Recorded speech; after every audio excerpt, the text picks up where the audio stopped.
Welcome Oh, yeah. everybody again to the Secrets from the Saddle All Things Cycling podcast with your host Sylvie, and I am so excited to bring you this amazing woman in sport. She has decades of experience. Jenny True, who is, are you originally from Ottawa? I'm actually originally from Calgary. Yeah. Okay. So Calgary, and I've watched her probably the last 10 years when she started working with one of the cycling clubs, and that's where I got to know of her.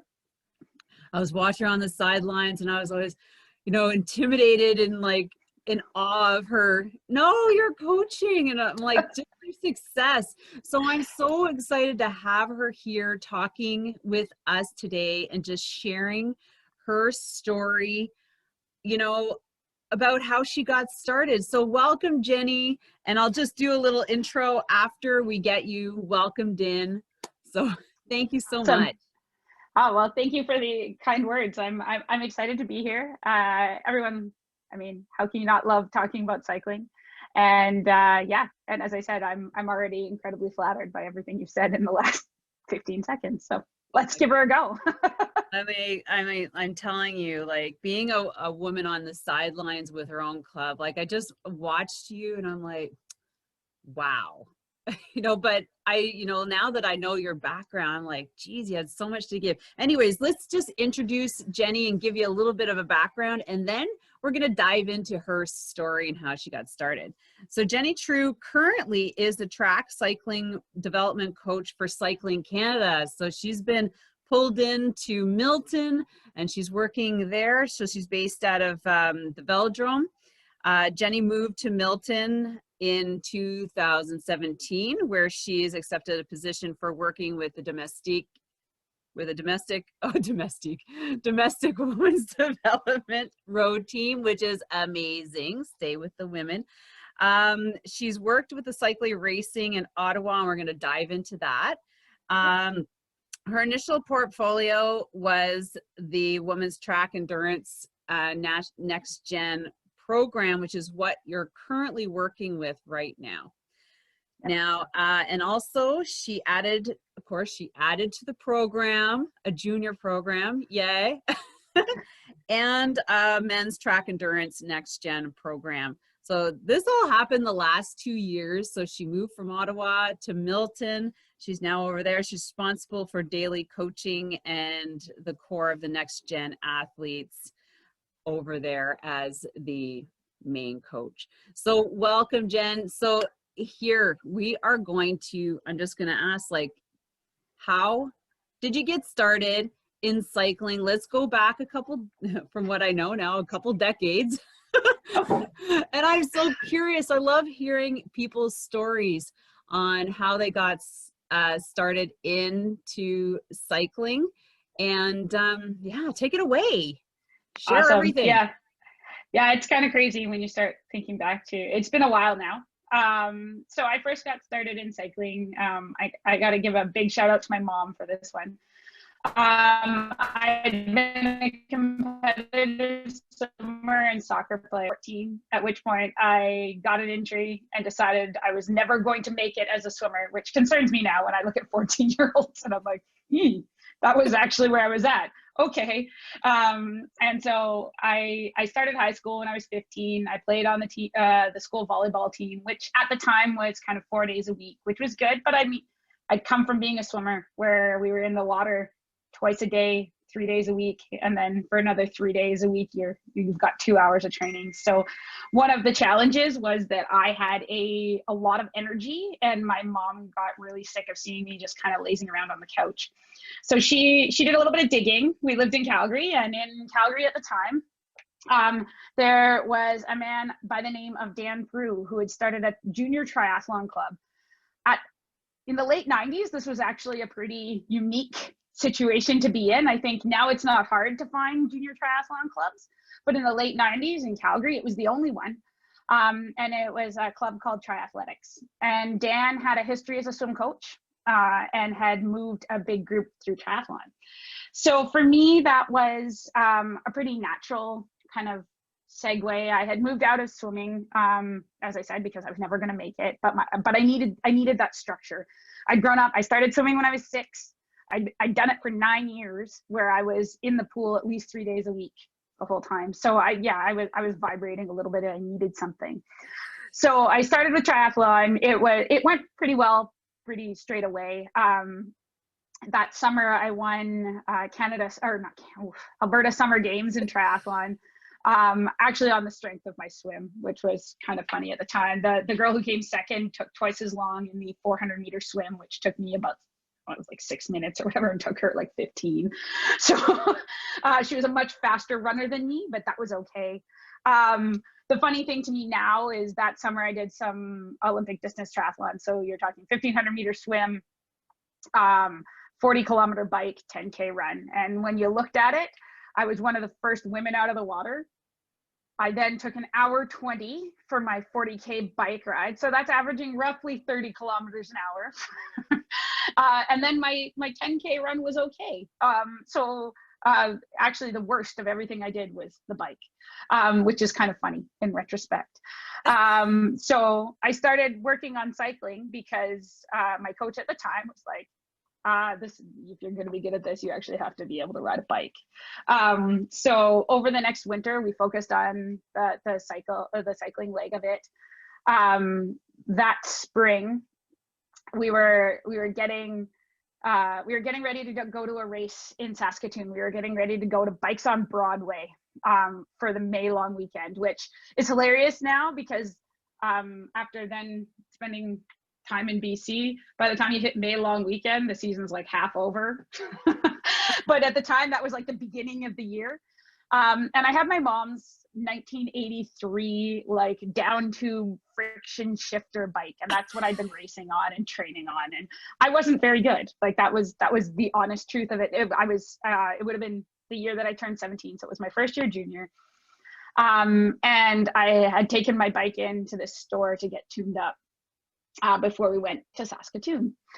So the night before we were leaving on Friday morning for a 3-day stage race, and I went to pick up my bike, and the store had closed at 6 p.m. And so I pulled up and I could see my bike in the window, and I melted down. Like I lost it. I drove home, I called my coach, and I'm sure it's one of those things that in retrospect, my parents were just kind of like trying not to laugh, like as I'm like, it's the end of the world. So I called my coach. A friend of mine offered to lend me her bike. So I got to use her bike that weekend. And it was the first time I wasn't dropped instantly. And so I kind of caught the bug at that point. A little bit of a better bike than yours? Yeah. And so I came home and we bought me a new bike, used some of my savings that were going to be used to go visit my grandparents. We bought me a specialized bike, a specialized alley that I still have in my parents' house in Calgary. I love it. It was a great bike, bright orange. It was awesome. I rode it for 4 years.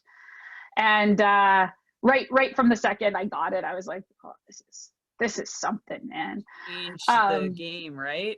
Yeah. And I mean, 2 months later, I went we did a trip to nationals in Abbotsford for road nationals, and then track nationals were in Victoria the following weekend. So I went, I was 5th in the time trial, which I didn't expect. That wasn't on my radar at all.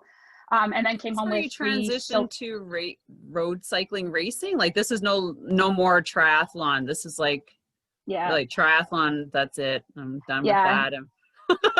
Once I went to nationals, I was like, oh, okay.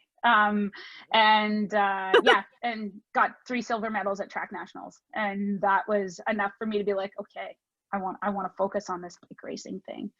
Wow. So, and at the same time, Dan was working, at the time it was the National Cycling Training and Development Center out of Calgary that had started in 1997. So he'd kind of transferred us all over to there. So the whole group was moving towards bike racing, and a number of the athletes that were in that same group went on to be national team athletes. And probably the most successful was Travis Smith, who was a medalist at the 2006 Commonwealth Games in track sprinting. So it was the success ratio of athletes out of there was really quite high. Dan did a great job. It was pretty impressive. Wow, it seems like he's still doing a great job. Yeah, he's I would call him one of our coaching royalty here in Canada. Dan Trew's that's what I'm trying to get him on the podcast. So is that where you started, like in 2004? That launched you into like the race team with Canada, or yeah? Who did you race with? We raced again. What Dan had in Calgary was pretty special. So we had a junior team through the bike shop in Calgary, and a really strong training group that did that. So the following year, I went to one sprint nationals, the sprints in Calgary. I came second in the TT and third in the road race to Geneviève Janson, actually. So it was kind of an interesting journey there.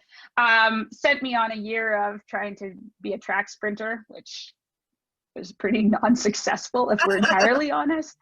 But you gotta try it, right? Exactly. Yeah, good learning. It prepped me well for some of the position stuff that I get to do now, which is nice. And then moved forward towards Canada Games was a big one for me in 2001, which is actually funny enough where I met Chris, my husband. So yeah, so that was big on a couple of levels. Then was he a racer as well? Yes, yeah, he was there. I was with Team Alberta and he was there with Team Ontario. And we had some crossover friends. So yeah, then worked with the Opus team under Dan for a number of years. Moved out to Victoria so I could train a little bit more. Finished my undergraduate degree in 2004, 2005, somewhere in there. What's your degree in, Jen? I have a Bachelor of Commerce. My favorite story to tell is that I started in kinesiology in Calgary in 1999, and a couple years later said, "What on earth? I don't want to be a gym teacher. What am I going to use a kines degree for?" And I'm like, I am now a glorified gym teacher. That's actually my job. Shame about not having that degree, but you've obviously not needed it. Through experience, you probably got way more out of what you've been doing than you could probably at a university. Yeah, so it kind of takes you on these journeys, right? So yeah, and I had mono in 2003, 2004. So it was in 2002 I finished 4th in the elite road race. We didn't have a U23 category back in those days, so that 4th was a big kind of step for me. But then that following fall I got mono, and so everything kind of got stepped back again. It took me a couple years, and then my first kind of experience with the national team would have been in 2005, where I got to do the Montreal World Cup and then the Tour Greater Montreal, which was a pretty amazing opportunity, and makes me laugh a little bit now, just some of the same people that came into my life then were then in my life in Ottawa, and then are still in my life. And I think that's one of the big things that I think is hilarious about the cycling community is I look back at those 25 years and so many of those people are still in my life, and that's pretty cool. It's pretty exciting. So I mean, we've all stick around in cycling in some capacity, right? Just sort of migrating around, doing different things, and working with different people. So you spent so basically about 6 years. Would that be on the national team, or kind of, because you had I was just looking at all your stats. Like, yep. So it's like nothing. Then you had like this huge year, and then I saw that you went to New Zealand. You raced there. That must have been really. Yeah, it was. So Chris and I graduated, and we went over and spent the winter in Australia. So it was like our gap year. Yeah, it was really neat. We went over, we took our bikes. The first kind of week we spent in Fiji because it was like an easy stop on the way. Yeah, of course. Yeah, so spent it on the beach. Then we landed in Australia, kind of bought a car for $700 or something like that. Found out that it was like an aftermarket diesel converter, which was something special. Like we bought it in an underground parking lot, and now, you know, like with your adult like brain, you're like, that was dumb. Like that thing could have blown up in there, but yeah, whatever. And we have many of those naive moments. You're like, gosh, what was I thinking? I hope my kids don't do those things, but yeah, of course they will, right? Just like, yeah, no, and then we traveled around. So we spent 2 months up in just off the Gold Coast, which was a lot of fun. Did a lot of bike riding. Probably the most amazing place I've ever lived for that. Yeah. I have some family up in Cairns. We went up there for a week, and then we came back down, made our way down to Melbourne. Went down to Tasmania for 3 weeks over Christmas because they have like a carnival. So there was a bunch of track racing. So we got to do a bunch of track racing down there, which was really cool, really fun. And then finished off the trip just outside Melbourne in Geelong. So there was a World Cup and then a stage race. So we did that. And then flew to New Zealand again, same thing, World Cup stage race. So that was kind of planned, or did you just? Yeah. Oh, okay. Yeah, no, it was planned. And then I actually flew to California, and we tried to do Redlands. And I say try to do Redlands because I got time cut on the first stage because I was so messed up from having done the amount of racing over the winter. So it probably was jet lag too. You're like, oh yeah, it was not good. But you know, you live and you learn, right? And spent that year on racing for an American club team, Kenda. Met some good friends there, same sort of thing where you're like, oh, this is cool. I was really lucky in, I guess it was New Zealand. I was on a composite team with Tina Pick, who is an amazing human being, and got to learn a ton from her. So that was cool. What's her name? Tina Pick. She's her and Laura Van Gilder are probably the two most winningest women in criterium racing in the States. And Tina came 5th in that World Cup. In a, you know, like one of those strange, like come round. Sarah Ulmer won the World Cup solo in New Zealand by 5 minutes or something like that. But her husband is now our head coach here in Milton. So it's, as I said, it's a small world. But yeah, it was an amazing experience for me. It kind of tied in some life stuff and cycling, and just allowed me to really see what that level was.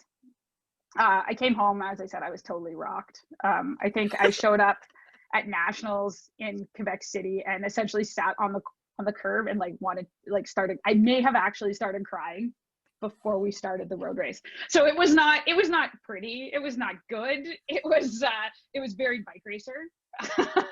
I was like, I can't.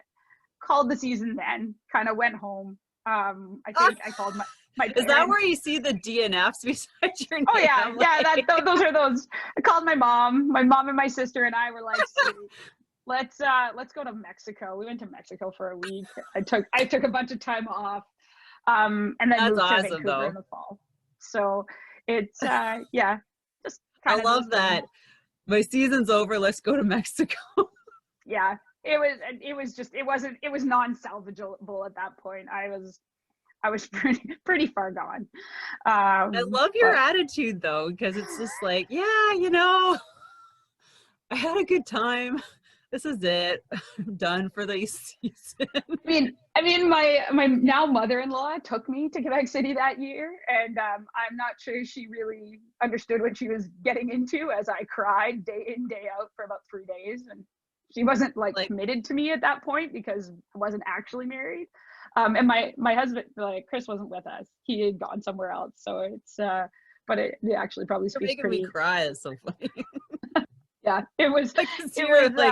Is this what bike racing's all about? Like, what the hell? Yeah.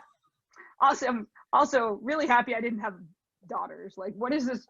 I have this girl just crying on the phone in front of me. So Okay, Jen. yeah. So what do you do now when you have one of your racers having one of those moments? How do you deal?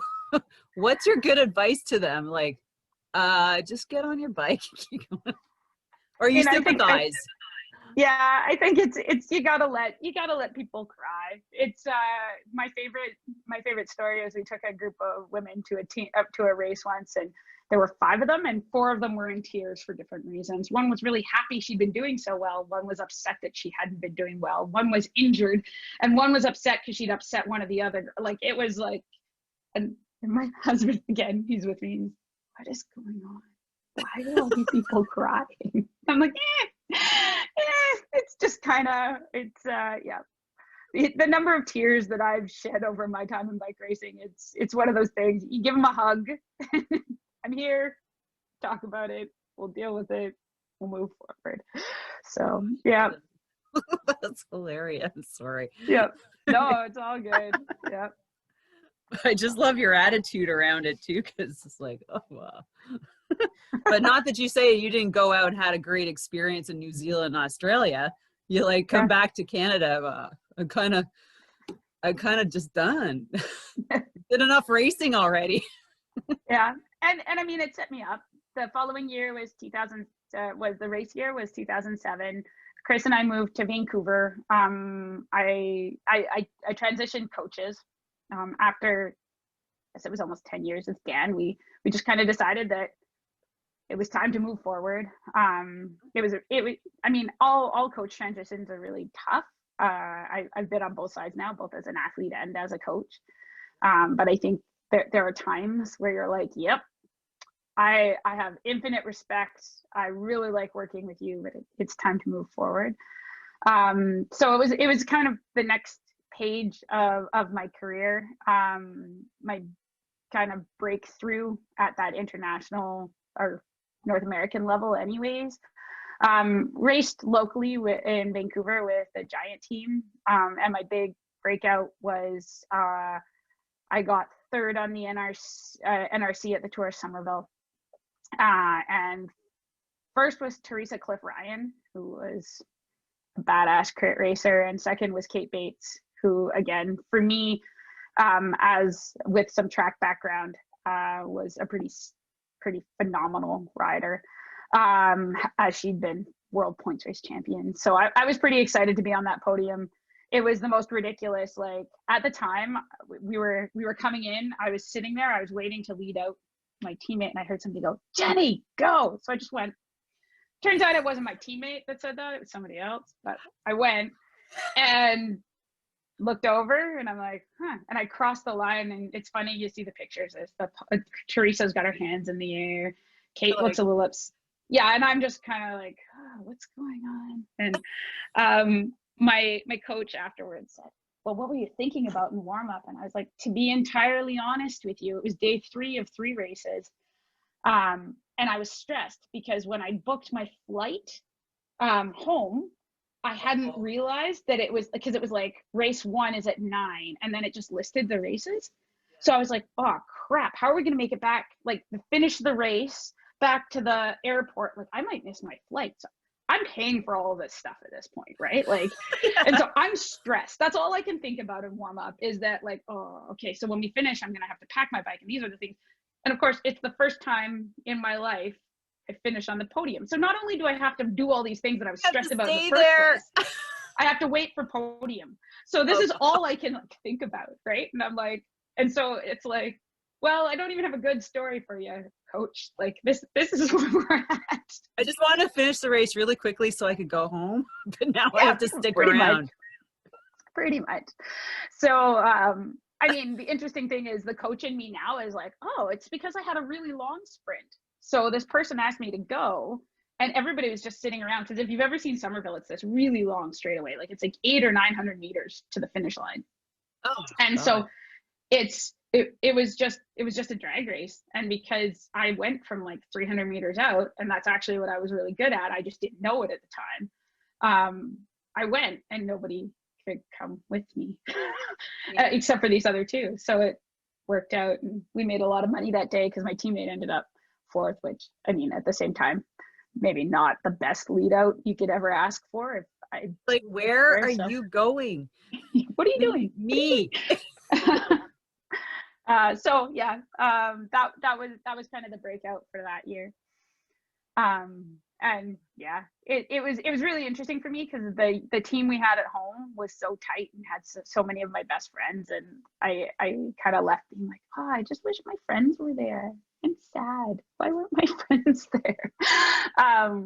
But you know, like those kind of cool experiences, and that set the bar for me for the next few years. And yeah, and so then 2008 I raced with Vanderkitten. And that was super cool. Like I was saying, yeah, when I started my club, I was searching around for other women's clubs, and theirs came up. I'm like, that's super cool. I love, like you said, like their kit, and they're like just badass women and in like cycling. I'm like, yeah. So it was just kind of cool to find them. And then I saw your picture in there. I'm like, no way. Yeah, and that was neat, a different experience. A team based out of San Francisco, so I have some good memories of team camp there. And there was the kind of three of us from Vancouver that were on that team. Oh, okay. I was wondering if you went down there, you just decided to go by yourself to join that team, or so there's three of you who just. There were three of us. Actually, both of them are still good friends of mine to this day, Mariah McGregor and Leah Galoin. So the three of us were on that team together. Got to do a bunch of US crits that year. Pretty young team, so we were doing a lot of learning together, which was fun. Yeah, just great people, and it's neat to see where they've gone now as well. Yeah, and so that year I got to mix a little bit of national team stuff with that. It was an interesting year because there was a bunch of people getting ready for the Olympics, obviously, in Beijing. So I got to race in Montreal again a number of years later, and then the Tour PEI, which again I think was just an amazing time for women's road cycling in Canada. That we had the World Cup, and then it was a day off, and then you had a 4-day stage race with 5 stages in it, and then you had 2 days off. One day was a travel day, one was a day off, and then you did another 5-day stage race. Oh, that is cool. That's a good concept. It was all in the East, right? Like, yeah, like Quebec to PEI. Yeah, no, it was amazing. And I think if you look at a lot of our top performers now, so Leah Kirkman, Caroline Kenrell, Denise Ramsden, they were all Joelle Numanville, they were all youngins when they first when we were dealing with that. So they were coming through as juniors and got to get that density of racing. It was huge. It was really cool to have that many Canadians getting that kind of opportunity, and we'd have Europeans come over, obviously, but it wouldn't be the same depth. So there'd be speed, but not the same crazy depth as Europe. So it was a nice kind of introductory. It was very similar to the racing I did in Australia and New Zealand, to be entirely honest. Like, you have some Europeans, but it's not all Europeans, right? So you get a little bit of that. It's now without being like totally just like laid out. Yeah. So well, I appreciated. Sorry, go ahead. No, go ahead. Oh, I appreciated the Tour PEI because at the same time, the Charlevoix, the stage race in Charlevoix was going on, and that year, it was 2009. I raced as a senior 1-2, and I went to Charlevoix and I won the stage race, senior 1-2, and I was like, what? Did I just?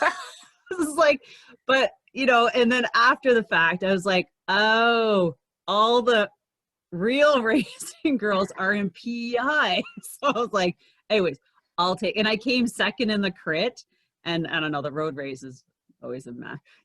And the road, just survived the road race, but I came like 3rd overall. That's that, awesome. yeah. And I'm like, yeah, I'm so glad all those really fast girls were like over there. But I just saw that. I was like, oh yeah, Tour PEI and Charlevoix stage race. I'm like, yeah, that was Yeah, such a surprise. it yeah, and very different races too. Oof, very different. Like that, the Charlevoix just being so hilly and so, whereas PEI's big, it was pretty flat, which is the other reason that I really liked it. If we're Yeah, no entirely kidding. honest. Quebec, PEI. Yeah, yeah. But So yeah, so that takes you to 2010 when yeah, you finished your season, or I would say, I guess, finished your race career as a racer. Is that when you transitioned into cycling coach? Like, how did that transition happen? And is that where the cyclery came in? yeah. So it all kind of blends together. And actually, this is funny because 2 days ago I said to my husband, I was like, "Oh, hey, it's the 10-year anniversary since my since my cycling career ended." I So know it passes fast, doesn't it? it sure does. It sure does. So essentially, yeah, the PEI for me was the very pinnacle of my career. I raced it the first year with the Atlantic team, which was a lot of fun, and got the top Canadian jersey on the first stage, which is kind of, getting a jersey is something. It's fun. It yeah, it's just a good time. You're like, oh, that's pretty cool. And then the following year in 2009, took it again on the first stage. And but the real highlight for me was actually winning the final stage, in Oh in yeah. Is Charlottetown, that the time which was, trial? oh heck no. It was a crit in Charlottetown, and uh for me, everything about that was kind of a special day. I desperately wanted a podium. It was just one of those things that I'd spent a bunch of time in Europe that spring, was just waiting for it to kind of come together. And yeah, and it actually did. It was, we were about halfway through a break. I got up the road, and for me, there was an Australian up there, and I think two Italians, and there was just a point in the race that I was like, it's now, we got to go now. And I bridged up to the group with a girl on my wheel, and made it to the front group. I was lucky to have some good teammates in the main pack to keep everybody at bay. And Oh, don't you love that? yeah, it was good. Uh, and then with 2 corners to go, decided that was my best chance. Took it again. With the benefit of hindsight, it was the long sprint. It was, kind of 300 meters out, and I think I'm more scared the Italians than anything else that I took the corner the way I did. I think that's actually what got it for me. And They yeah, like backed off, or you just, yeah, was it yeah. They were like, "What? super What is tight? she doing?" Yeah, yeah. So I got probably about a 10-minute gap just off sprinting into kind of the uphill turn, and then made it. And pretty hard to pass somebody with 100 meters on a downhill. So yeah, it was pretty cool. I don't know. It's hard to beat winning in national team stuff on home turf. So luckily, I got to do it because it was the last really good race I ever had. So Well, you might as well go out with a bang, and that's the way it exactly. happened. And now you're like, I now I'm coaching. Yeah, so it wasn't that straightforward. The following year, I struggled again. Because I hit something like 25 race days in 30 days, and a transatlantic flight, and essentially just burnt myself out. So finished that race in PEI, came home, slept on the couch for 10 days, had a good go at Preston Street. Oh. And then went to nationals, and same sort of thing, like couldn't get out of my own way. Did the time trial. Somebody asked me if I'd flatted out there on the course. I was like, no. Not only did I not flat, my heart rate was 195 the whole time. Like, believe me, this is not. Had Oh, kind of wow. hoped that I could podium or win. Watched the whole finish from the side of the road because I was just so messed up. Rest of the season, had to take off, would do hour spins at 100 watts an hour, or 100 watts. My heart rate would be 175, 180 doing 100 watts. I was really messed up. So it took a bunch of time off, spent that winter in Tucson trying to build up, switched coaches again, just because it was kind of got to the end. Was lucky to start working with Denise Kelly, who amazing woman, amazing coach, amazing mentor for me. And so we worked together, actually built myself back up to a decent place. It was the first year of Gatineau.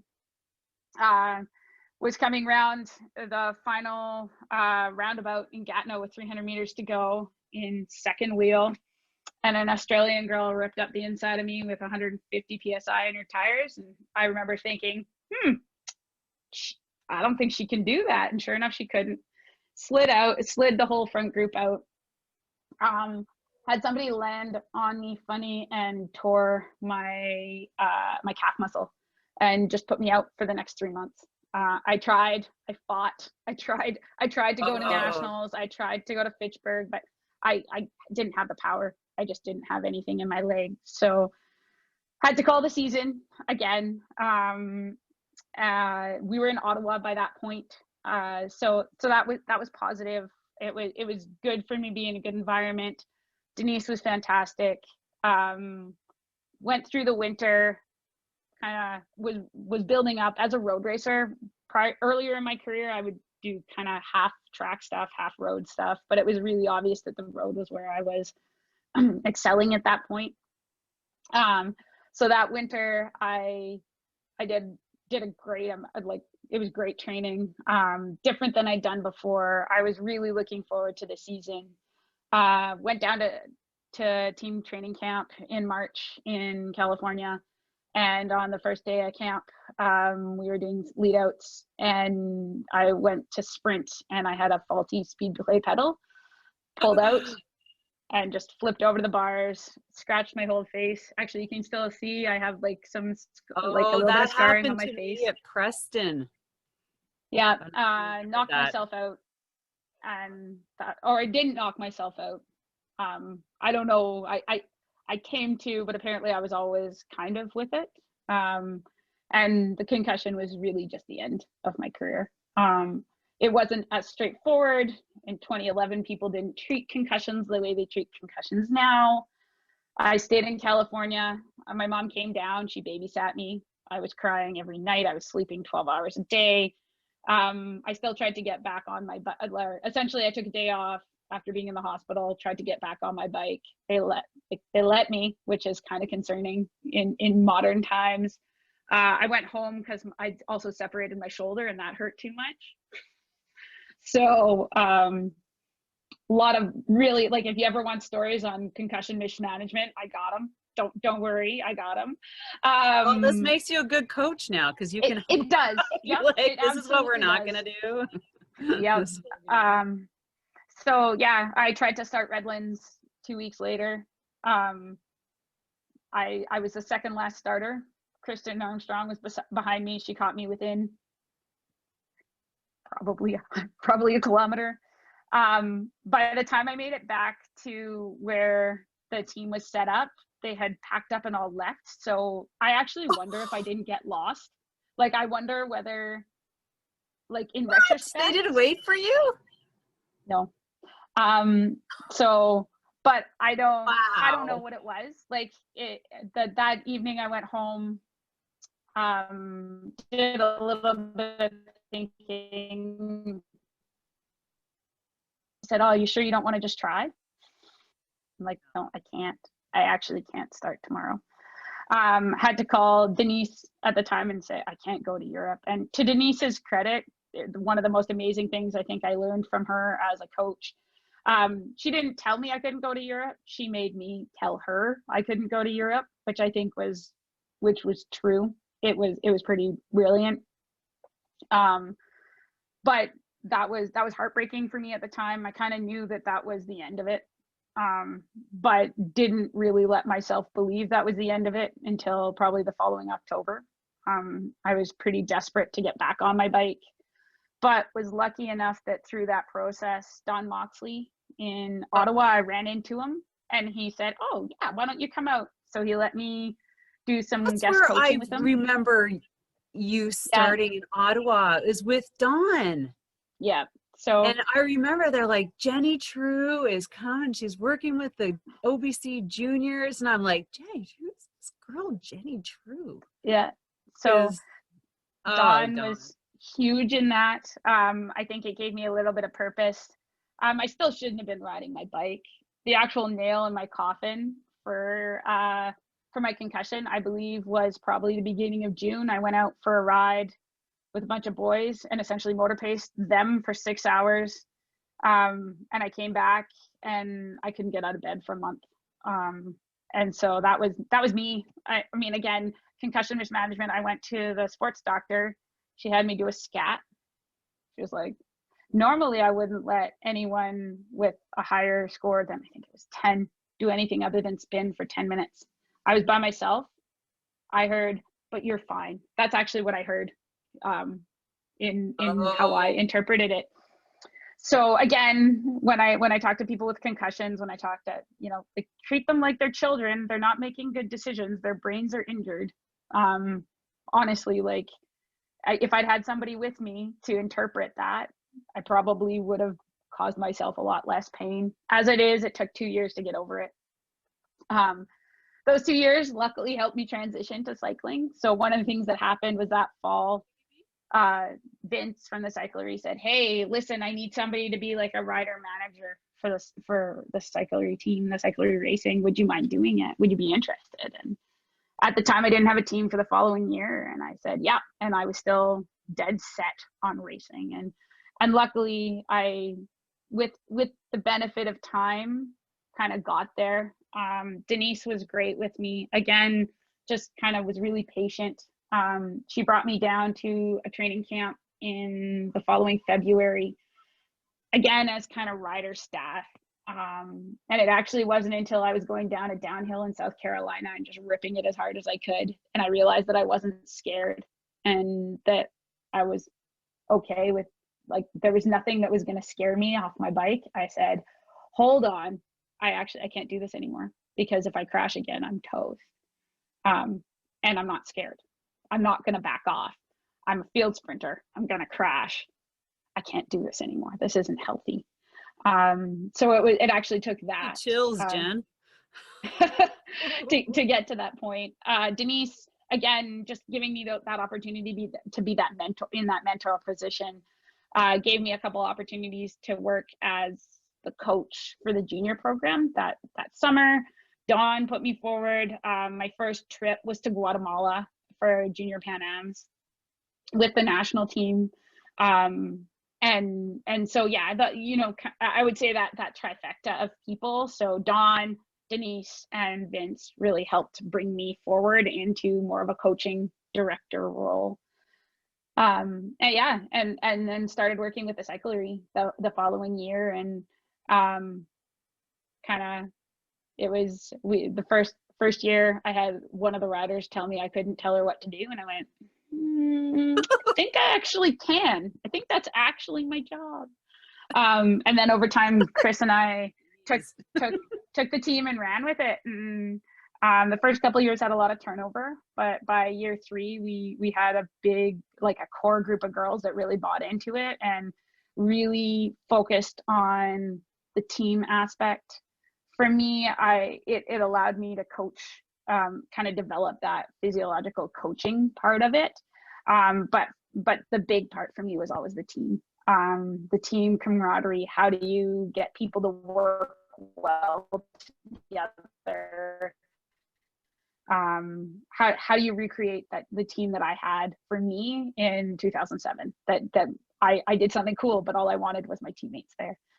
And I think we punched way above our weight as far as a team went. We never really had a huge budget. We always had huge support from Vince. I mean, you don't get people like Vince very often in the sport who are willing to just put in the time and the resources year after year after year. but yeah, it's, and we were able to build it around a really good crew of up and coming Ottawa based riders, which was fun, and really was that day to day, like, how do I, for me, coaching is looking in somebody's eyes and being like, how are you doing? It's not writing a program on the internet and hitting send. That to me is like, yeah, it's okay. It's part of the job. Sometimes it can be fun to be like, okay, how can we twist things around? But it's the actual looking in somebody's eyes. So then that was just really the beginning of the coaching for me. It came pretty naturally to me. I'd always been a big organizer. Half the teams I was on growing up, I was the one that was planning how we were going to do it, what we were going to do. And the nice thing about the really practical in-person stuff is that as I said, 2 years after my concussion, I really struggled to sit in front of the computer. So I had to change things a little bit. And I had been working as an accountant up until 2008, but I couldn't go back and do that. That wasn't something that I was at. I worked for Reform Chiropractic for a while in Ottawa. Oh. And yeah. That's funny because like that's where I met Emily. I was going in there for treatments. I'm like, hey. Yeah, she took the job after I left. Oh, that's so funny. But when I first started working there, they were I could only handle 3-hour shifts. And I remember Chris picking me up and I was in tears because alphabetizing something was so hard for me. And that was 9 months after I'd hit my head. Like, that was what those 9 months had been. And luckily I have great support in the people in my life, especially my husband, who I'm sure I was not a very pleasant person to be around. Well, and I think having the cycling and being a cyclist and, understanding from that standpoint makes a huge difference. It really does. Absolutely. Yeah. And I know for him, it was scary at times. He kind of said, hey, I don't know if you're ever, like, this woman's ever going to be the same person that I married, but we'll see. And I think I'm closer. I think I'm back. But again, it took a couple of years. So it was kind of one of those things I took over slowly. I was really lucky. There's a women in coaching grant that I did through Canada Summer Games in 2013, which helped me get my competition development training in. It gave me a little bit more exposure to provincial level athletes. It fit really well because Emily and Annie were both on the Cyclery, and then they were also on the Canada Games team that I took to Sherbrooke. So that was really cool. And it just kind of helped start building that portfolio. I developed a bit more of a relationship with Ontario Cycling, and just allowed me to kind of build that out, right? And then it kind of went from there. I really, really loved, as a racer, I loved the game. So being able to work on tactics, like, how do you win this if you're not, you're not the one to be beat, and getting to use local racing to really teach people how to be aggressive. And what does this look like to really put yourself out there and make the most of it? And Chris and I were a pretty cool duo at that time, in that he is definitely way more like strategically minded when it comes to bike racing. But I was better at communicating that. And I think also just because most of the women that you deal with, they're not bike racing nerds, right? Like, it's not the same as dealing with a bunch of boys. Yeah. So you have to be really basic. Like, you got to bring it back a few. So really had a big group that we were all learning together. So I got to learn how to maximize who I was as a coach, who I was as a director, who I was as a manager, at the same time as these athletes were growing into the people that they were. And for me, I think that really is it, is that I love cycling. I wasn't ready to leave. That's part of what caught me to back in as a coach. But for me, the big thing now is that I I want to help people be the best people they can be. And really cycling is a medium to do that. It's what I'm good at. It's my passion, but really at the end of the day, I want to help these people be the best people that they can be. And sport did that for me. So I want to pass that on to other people. And that's really, I think, the core of my coaching philosophy is you might go on and do great things. And I hope you do. And we get to see both Annie Foreman-Mackey and Ariane Bunham at the Olympics in 3 months, which is pretty cool. If you think about a team out of Ottawa that need, like, 9 years ago when we first started working with them, it's not like it would have been like obvious that was the case. So it's pretty cool. But at the same time, for me, like, you look at the person that Annie is a pretty amazing person. Like, this is a girl who's currently going to medical school, and training for the Olympics. And her biggest Achilles heel is that she says yes to everything. Oh, and, one of those. yeah, exactly. Who are those people? Yeah, really. Well, I'm sure, like, she had some exceptional training, and that's why, like, I heard so many good, amazing things about you, like, in the community. And it was just like, man, it would be really cool to meet her. Because I was like, oh, and I mean, like, just as somebody locally, like, the reputation of the Cyclery women's team is like, like, you see what they've been doing now. Like, they've come a long way. And I mean, Vince does, like you said, huge support system with the shop and bringing in the right people, obviously. Yep.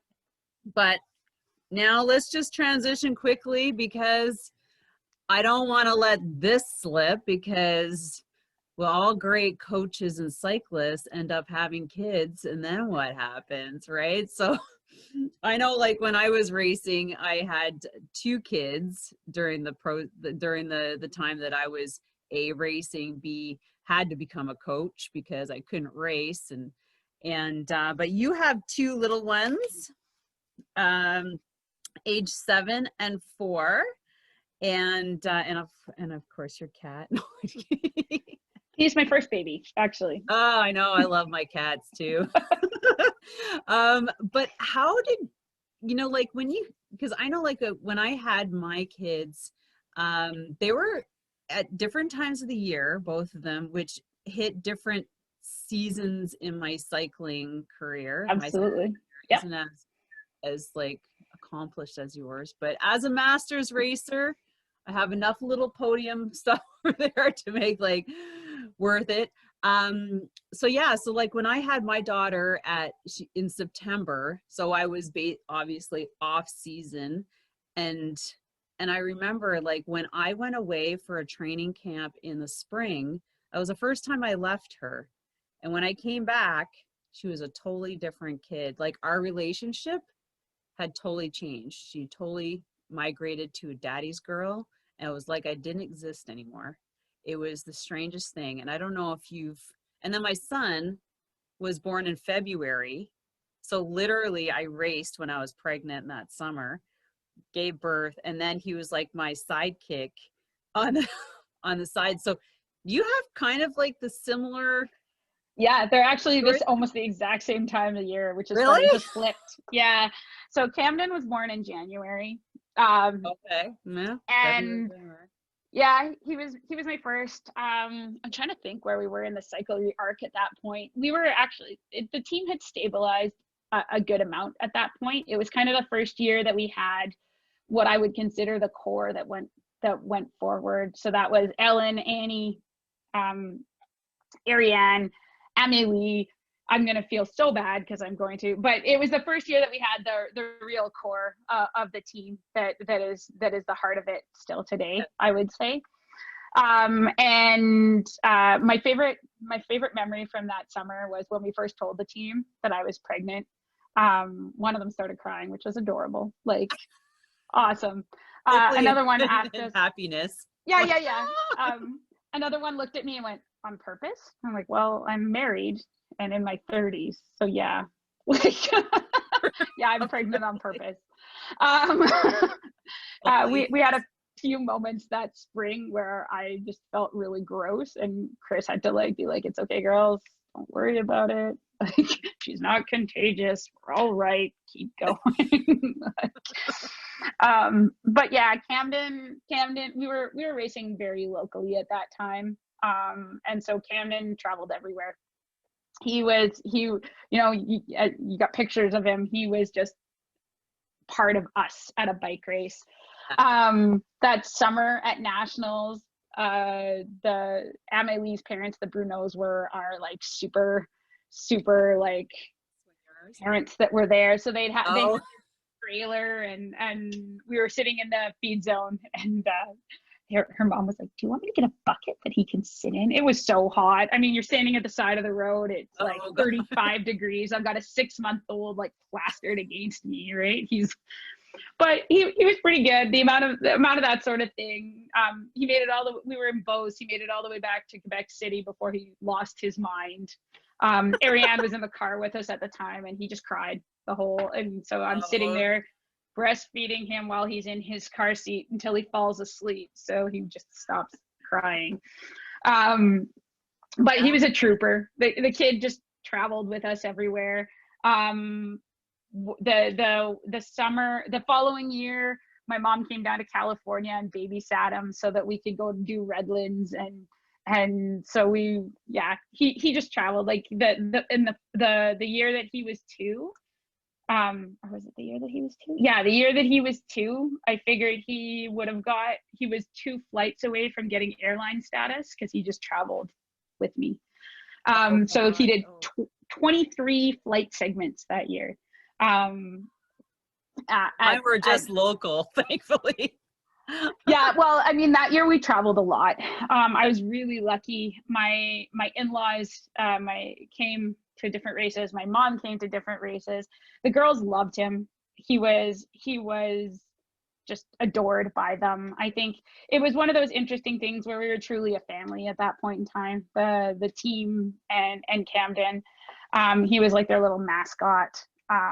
He did a really good job of making it so that they could never be too cranky. So I think it got everybody out of their heads. Undoubtedly, focus on something else, eh? Yeah, exactly. But we were really lucky. All the girls loved him. And I mean, they still do. But at the time, he was this little 2-year-old toddler that just kind of hung out with the bike team. And we joked that one day at BC Super Week, there were these 2 like U23 guys just like sitting there like this between races, and Camden like waddled over, sat down between them, and was like, "Hey." They were like, "Hey." So he was part of our entourage. I mean, cool.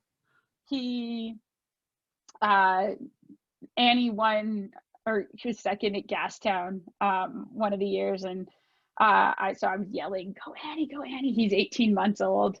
He then called all the girls Annie for the next 2-3 weeks. Like, that was just like, Annie. No, so, it's mommy, not Annie. Mommy. He loved them. They loved him. It was a really great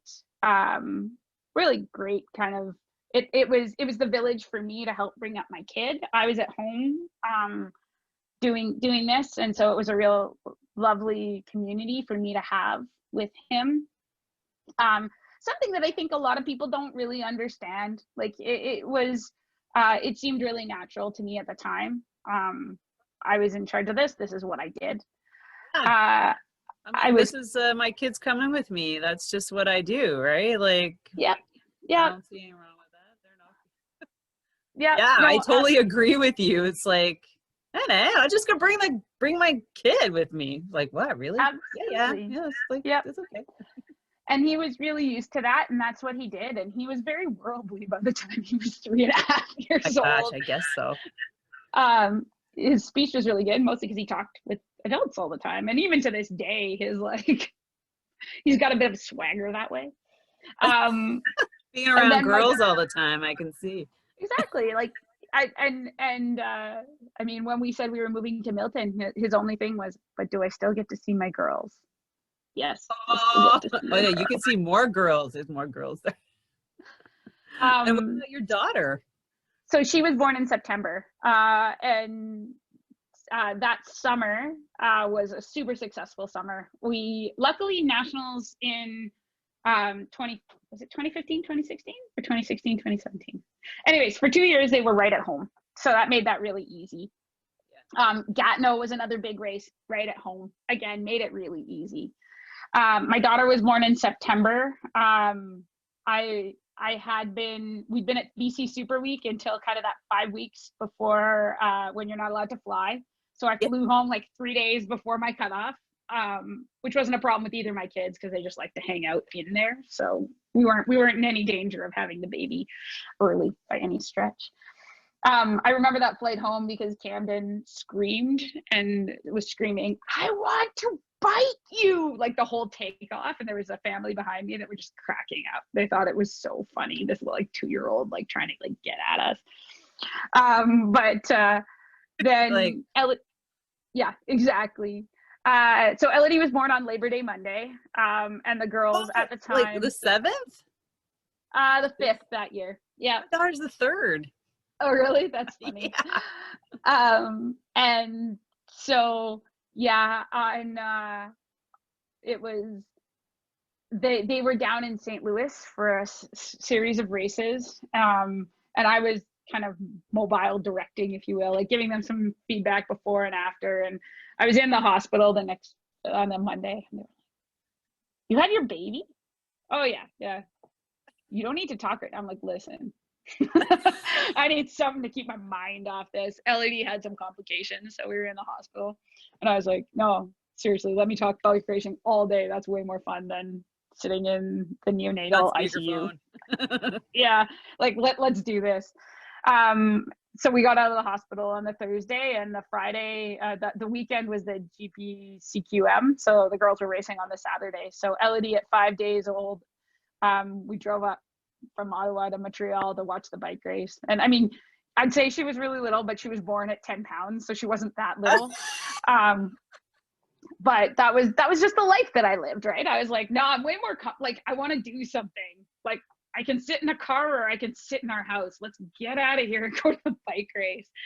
So again, LED grew up with that group. I think that family element of it was so wonderful, and also was really stretched that winter, as one of our girls got hit by a car, and passed away 2 days before Christmas. Gosh, I remember that. Yeah. And that was in New Brunswick, wasn't it? Yeah. Ellen had gone home for Christmas, and 2 days before Christmas got hit from behind by a car traveling at 90 kilometers an hour. And it was, I think that was probably one of the hardest things that I've had to go through, one of them. And that family aspect was very much tested in there. It was the first hard thing that I think my son's ever had to go through. She was essentially like a nanny to him, which kind of compounded it, right? Like, you're like, oh, okay, so this is hard for me, this is hard for my husband, this is also hard for my 3-year-old. How do you explain that this person is gone from your life? So that was, I think, that was a pretty crazy time, and trying to support a team that was so tight and that were like family, and how do you support people through that time? And I think it still feels pretty surreal to talk about 4 years later. Just one of those things that you can't emphasize road safety enough. It's a life-changing thing, and yeah, just super crazy. So that really set a different tone for 2017. It made the team, I think it made it really tough for anyone coming in, because there was just this camaraderie for the girls that had been there before, but also just this underlying kind of sadness that everybody was dealing with, and we tried to deal with it head on. I think that's all you can do, like you gotta acknowledge the elephant in the room, But it definitely, it was a changing point for that group. And all those women will forever be super important to me, to have lived through that with them. I think that all of us were really shaped by Ellen. Very, very special human being. So it, yeah, that was probably my hardest moment as a coach. After that, you had like a year with them and then you switched it up. So what made you decide that, you know, like that was it? Or did the team take on another coach, or how did you transition out of being part of the Cyclery coach to deciding to go to Milton and, you know, start the junior programs, which are definitely needed? But yeah, how did you make that transition? Like, for me, it was, the position became available. The coach that had been there, for family reasons, moved back to Australia, and he was a great guy, and I would have loved to have worked with him. But the position became available in April, and I went, this is not the right time for me. I have an 8-month-old. I want to be at home with her. This isn't right, but this is my dream job. And I believe I can make a difference, and I can't not apply. So I applied to it. I think everything you need to know is I took the initial phone interview from my car with my mom with the kids in the library. And the second one, we had actually, the follow-up interview I actually took from a hotel room in St. Paul, Minneapolis. We were there for North Star with the girls, and my in-laws and my 2 children. So I'm in a hotel room with my 2 kids. My in-laws are in another like hotel in there, and they're with the kids at like the swimming pool while I take this second interview in the middle of a stage race, which again, just kind of puts the whole life together for me. The other side of it was some normalcy right now. Yeah. And I mean, the time at the Cyclery for me was amazing, but it was all volunteer. So this was also an opportunity. Oh, wow. Okay. Yeah. Oh, it was I was just like, wow. Yeah. That's a lot of volunteering. I mean, I did all volunteering too, like when I coached, but it was my master's. It was our club's team. So of course, who's going to take care of it? And yeah, it's a lot. It's a lot. Yep. Wow. And I don't like, I mean, what it gave to me personally, and I had the luxury of being able to do that. Chris had a great job with the government. The cost of living in Gatineau was not high. We could do it. It allowed me to have my kids. Near the end, I figured I was doing probably 20 hours a week with it, between that and some personal coaching. So there was a lot of draw to being able to come to Milton. The big thing for me is, again, being able to do that face-to-face coaching with athletes was really exciting. To have access to a higher budget was really exciting. To be part of that budget was really exciting. Yeah, exactly. And I, what I'm worth. And so there was a lot of things that I had to negotiate coming here. A lot of it for me was I had always told myself that I wasn't going to put my kids in daycare. And so I went from being there to putting my daughter in childcare at 11 months of age. And that was hard for me. That was a lot of like personal reckoning. Actually, you're chatting with Emily later, and Emily actually came in like nannied for me for the first month I was here, because that was something that was important to me, and was not to put my daughter into childcare before she was a year old.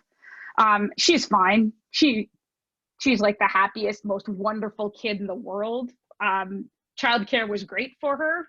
Like you look back on it, you have all these like ideals, and the great part about parenting is you're going to mess them up somehow, and yet at the same time they're incredibly resilient and they manage to make it through regardless of what you do. So there's love playing with other kids. I mean, like they're like, oh, they do. Yeah. It's like, what do you mean you don't want to be with me? No, I want to be with my friend. Yeah.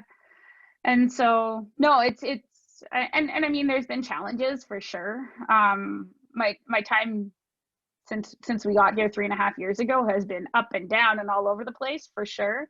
But it is pretty special to be able to be paid to be a coach for the national team. It's I pretty much have my dream job. I have great coworkers, and I get to work with athletes. Work, apparently. Oh, you said. Yeah, I'm about 2.5 kilometers. We bought a house a couple years ago now, and that just helped kind of ground us here. I think when we first moved here, it was like, oh, are we going to stay, or is this going to be like a temporary thing? So we came to the conclusion that my daughter has actually had all 4 of her birthdays in Milton. So we live here now. Like, this is our thing, and we miss Ottawa. Ottawa's a great town. Will we be back there? Maybe. We miss it. But Milton's pretty special too. And you only have to walk into that building once and really look around and be like, yeah. I have not had the pleasure of doing that. I've been to Forest City enough times just as something to do, break up the winter of training. I bring a group. Well, I brought our team down a couple of times just to get on the track and feel it, just like a team building kind of thing, and just totally to break up the winter. And that's the time that I've been there, and I see that Rob Good is doing a whole bunch of cool things. Yep. And so I haven't been to Milton, but I'm sure being on a bigger track will be way nice. You gotta come. It really is.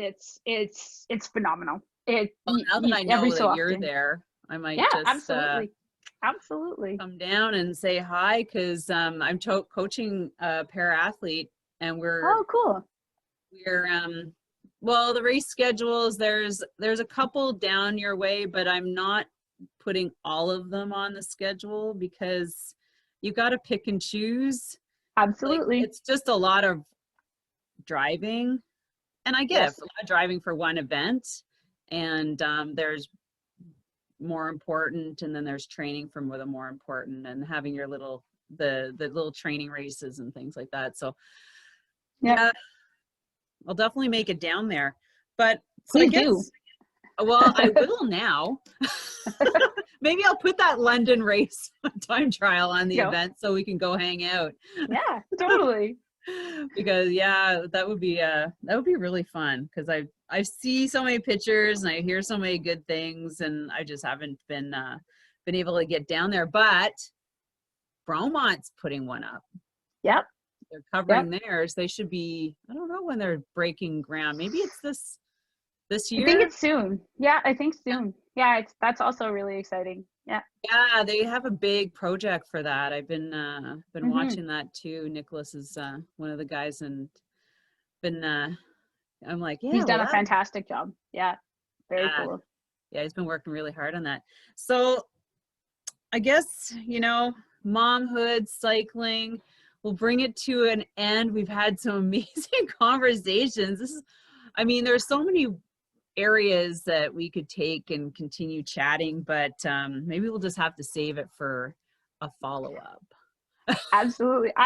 Unfortunately, I can talk. You're like an hour. That seems like a long, but I can talk for a long time. So I love it because it's good conversation. It's not like, boring. It's like, oh yeah. And it's funny. And that's another thing, it's entertaining, and it's, it keeps you engaged. Kept me engaged. I'm like, yeah, tell me more. And then how do you do but anyways, I could ask lots of questions, but we have fulfilled all of my concern, my notes for this time. But I'm so happy you decided to, come on and for this episode. And of course, you will be seeing us, because a lot of interesting things, and I'm going to give everybody, all of our listeners, a heads up about, not too much of a heads up, but with our women's collaborative or collective in Canada. Right, yeah. In Canada, I'm like, ooh, should I say anything?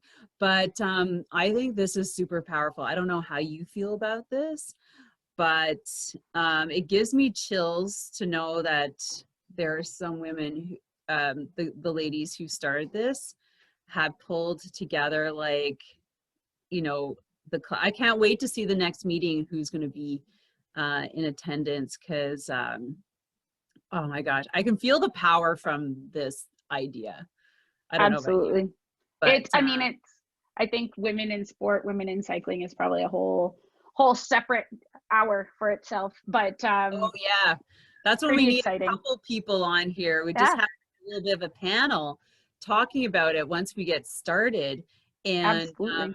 I was just saying, like, how we can, you know, create a framework for other women in other countries. For sure. Yeah. All No, right, so well, many let's things. stop. We're not going to talk about Yeah. this and get into it, because anyways, I got so many things to say about that, but I have personally been waiting for something like this to land in Mhm. front of me, so that, not to say that I would be the one to start it, but I don't know, I want to be part, and For sure. Well, and when you give to the women's cycling community, it's pretty neat to get to spend time with other people who also give. So no, thanks for having me, Sylvie. I really enjoyed that today. And yeah, we thanks so will talk much some more again, soon. Jenny. Oh yes, we'll definitely get you back on here. So thanks a lot, Jenny. And before I go, Awesome. thanks to our listeners for listening to this episode. Absolutely. Please like, comment, and share, and put your notifications on, because I have so many amazing guests coming on here from all different avenues. And oh yeah, I have a bunch of requests for you for to get some other extraordinary ladies on here. But thanks everybody. Have an amazing day. Thanks a lot, Jenny. All right. Thanks. Take care, Sylvie.